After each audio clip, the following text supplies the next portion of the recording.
72 mètres 72 mètres. Qui fait ça? Pedri, De Jong, qui? Le prix peut se casser là. Arda Güler, tel qu'il n'est pas la première fois, prend une initiative tellement loin du rond central, qui vient littéralement traverser tout le terrain. Regardez bien la hauteur prise par le ballon, hein, qui va finir dans les cages. Mais vous savez quel joueur avec quelle précision peut réaliser ça? J'en connais que un en tout cas cette saison.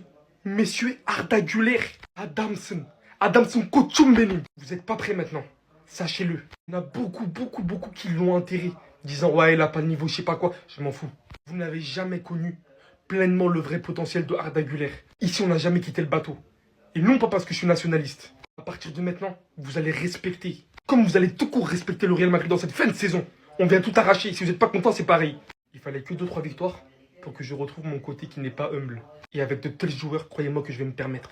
Parce que s'ils se réveillent enfin, c'est la fin pour vous tous. Je m'en fous. Je mélange tout, je t'ai dit.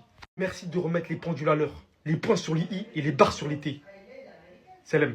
Madrid qui écrase Elche à domicile avant d'affronter City, semaine parfaite pour les Madrilènes. C'était tellement facile pour Madrid contre Elche qu'ils ont même pu faire entrer des petits de la Castilla. Et le pire, c'est qu'il y en a même certains qui ont été décisifs. Un qui marque dans ses camps et un autre qui envoie une superbe passe pour Hussein. Les gars, un peu de vanne, ça fait pas de mal, ça se passe beaucoup trop bien, je peux même pas manger. But de Rudiger sur une combinaison entre Vinicius et Valverde. Valverde qui allume le gardien, vous connaissez tous très bien sa frappe. Je sais pas ce qu'il a dans le pied, mais il faut commencer à le tester. Elle revient sur Brahim Diaz, un défenseur d'Elche, essaye de la dégager. Elle revient sur Rudiger, reprise. Le deuxième but, celui de Valverde qui est déjà à 5 buts en 3 matchs. Lui qui sort d'un triplé contre City. Le but qu'il met, c'est n'importe quoi. Fin de frappe, lucarne. De toute façon, Valverde, à chaque fois qu'il marque, c'est quasi tout le temps des bangers. Et je me demande maintenant ce qu'il nous réserve face à City et l'Atlético la semaine prochaine, au vu de la qualité de ses buts actuellement, et surtout de son niveau de jeu. Même Hussein a pu se régaler suite à une superbe passe d'un petit de la Castilla, et Arda Güler, il a marqué de plus de 60 mètres. Plus de 60 mètres. En tout cas, c'est un Real en confiance. On n'attend qu'une chose, c'est de voir ce que ça va donner face à City, chez eux, et face à l'Atlético, au Bernabeu. Enfin bref, sinon vous les gars, vous en pensez quoi? Ramenez-vous sur cette impatience ennui. Non mais là, arrêtez tout. C'est qui ce mec? On avait complètement perdu espoir envers cette équipe du Real Madrid. Face à Manchester City, personne n'y croyait. Le gars, il est venu, il a claqué un triplé. Et aujourd'hui, face à Elche, 17ème du championnat, il y en a qui diront, oh, c'est facile de gagner face à eux. Eh ben non, les amis, au match, alors on avait fait 2-2, on n'avait pas gagné. Et même aujourd'hui, on a vu à quel point c'était compliqué de se créer des occasions de part et d'autre. Pendant les 20-25 premières minutes, Elche essayait de garder le ballon dans les pieds. Ils étaient pas du tout en panique pendant le pressing. Tout ça sans être forcément en danger. À la 39e minute, on obtient un coup franc devant la surface. Vinicius fait la passe à Valverde, qui enchaîne ensuite avec une frappe comme on le connaît. La frappe est repoussée par le gardien et ça revient sur notre tir Rudiger. Il enchaîne avec un tir. Magnifique but. Et encore une fois, Valverde est à l'origine. Sauf qu'à la 44e minute, les amis, il a encore voulu nous choquer. Il récupère le ballon dans le camp du Real Madrid, part jusqu'à devant la surface d'Elche, passe en profondeur pour Fran Garcia. Ce dernier lui redonne la balle et Valverde se retrouve devant la surface, les amis. Et là, comme vous pouvez le voir, il dégaine un tir avec son pied gauche. C'était une feinte. Et c'est là qu'il enroule du pied droit. Je savais qu'il était fort, mais là, il est en train de nous montrer autre chose. Je sais pas si on se rend compte, mais il est désormais à 19 GA. Et dans ce rôle d'électron libre, il est juste parfait. Maintenant, la crainte de tout le monde, c'est au retour de Jude Bellingham et Kylian Mbappé. Comment on va faire? Est-ce que Valverde aura toujours cette liberté qu'il a? Moi, je pense pas. Avec un Jude Bellingham dans les pattes, ça va être très compliqué. Et cette liberté qu'il a aussi, il le doit à Thiago Pitach d'une part. Parce que grâce à lui, il est un peu soulagé du travail défensif. Étant donné que le petit du début jusqu'à la fin, il ne cesse de cavaler. Et juste derrière là, on a Tchouaméni qui a sorti un match de patron encore une fois. Très gros match de la part de Fran Garcia aujourd'hui qui est auteur d'une passe D. On a Dean Hussein qui marque à la 66e minute sur une magnifique passe de Yanez. Et d'ailleurs, en deuxième mi-temps, ce que j'ai aimé, c'est que Arbeloa a énormément fait tourner. À presque tous les gamins de la Castilla qui sont rentrés.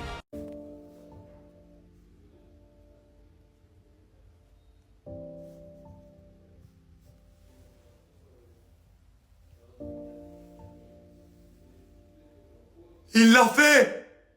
Arda Güler vient de marquer un but hors du temps, hors du commun, hors des limites del football. 72 mètres. Il était à 72 mètres. Dans sa propre moitié de terrain. Il est parti marquer d'ici. Je crois, vous me dites dans les commentaires si je me trompe, mais je crois de mon vivant ne jamais avoir vu un but marqué d'aussi loin. C'est tout simplement stratosphérique. Pour moi, on est peut-être sur le but de Puskás. On est en fin de match, le Real mène 3-1, oui, mais on n'est pas dans un match où le gardien monte, etc. C'est-à-dire qu'il l'attente, le gardien il est aux abords de son but. Et il va marquer ce but phénoménal. C'est tout simplement extraordinaire. Et assez bizarrement, bah tout va bien au Real en ce moment. C'est juste du n'importe quoi. C'est juste du grand n'importe quoi. Sur ces 3 matchs, sur ces 3 derniers matchs, Valverde, il a 5 buts. Buteur contre Celta Vigo, triplé contre City et buteur contre Elche. Et la qualité de ces matchs contre City et aujourd'hui contre Elche, c'est n'importe quoi, il est partout sur le terrain. Et même sans marquer, il est à l'origine du premier but ce soir de Rudiger. On connaît déjà sa frappe, combinaison entre Vinicius et lui. Il allume le gardien, elle revient sur Brahim Diaz. Le défenseur essaye de la dégager, elle revient sur Rudiger, reprise. Mais sur son but, les gars, c'est n'importe quoi. Déjà qu'il a la base de la création de l'action. Fran Garcia lui fait une remise. Tout le monde pensait qu'il allait tirer, feinte de frappe. Il l'enroule lucarne. Voilà ce que ça donne quand un joueur est en confiance. La question que je me pose maintenant, c'est ce qu'il va enchaîner et être encore une fois buteur contre City et contre l'Atlético, car c'est les 2 prochains matchs. Mais actuellement, sans Mbappé, l'homme fort du Real, c'est Valverde. Un des cadres qui porte son équipe. Et le pire, c'est que ça se limite même pas à des buts, il est super important dans le jeu, tout simplement parce qu'il est partout, que ce soit offensivement comme défensivement. Enfin bref, sinon vous les gars, vous en pensez quoi? Ramenez-vous sur Snap, on s'ennuie. Le Real Madrid est de retour. Sachez-le, le Real Madrid aujourd'hui a mis 4 buts à 1 face à Elche. Et je vous dis, le jeu proposé, c'est beau. Depuis le match face à City, on a l'impression que le vestiaire s'est réveillé. Aujourd'hui, dites-vous que le match, je n'ai trouvé aucune faille à ce match. On a eu un Rudiger qui a marqué un but, excellent. Un Valverde qui a aussi marqué un but, encore un banger. Actuellement, il a vraiment le niveau d'un ballon d'or. Je parle sérieusement, s'il continue comme ça, je vous promets que Valverde, il aura sa place dans le top 10 ballon d'or. Parce que même si ça fait 2 matchs, je m'en fous, hein. Ses performances, qu'est-ce qu'il est trop fort. Mais ce qui m'a choqué le plus aujourd'hui, c'est le but d'Arda Güler. Un de ses buts sorti de là-bas, il a lobé tout le terrain et c'est rentré. Parce qu'aujourd'hui, avec une composition très similaire à celle de l'autre jour, où par contre aujourd'hui on a eu un Vini qui est sorti tôt, et d'autres joueurs encore qui étaient un peu fatigués, qui devaient un peu se réserver pour le match face à City, et bah franchement j'ai kiffé ce qui a été proposé. En fait, finalement, le Real Madrid, c'est ça. Lors des compos les plus catastrophiques, et ben finalement, on est meilleur. Encore un jeune qui encore nous montre de belles choses. Passeur décisif aujourd'hui, Daniel Yanez, si je dis pas de conneries. Parce que oui, Yanez aujourd'hui est passeur. Mais si vous vous rappelez bien, il me semble, hein, il était rentré quand il y avait Carlo Ancelotti, ça veut dire il y a 2 ans.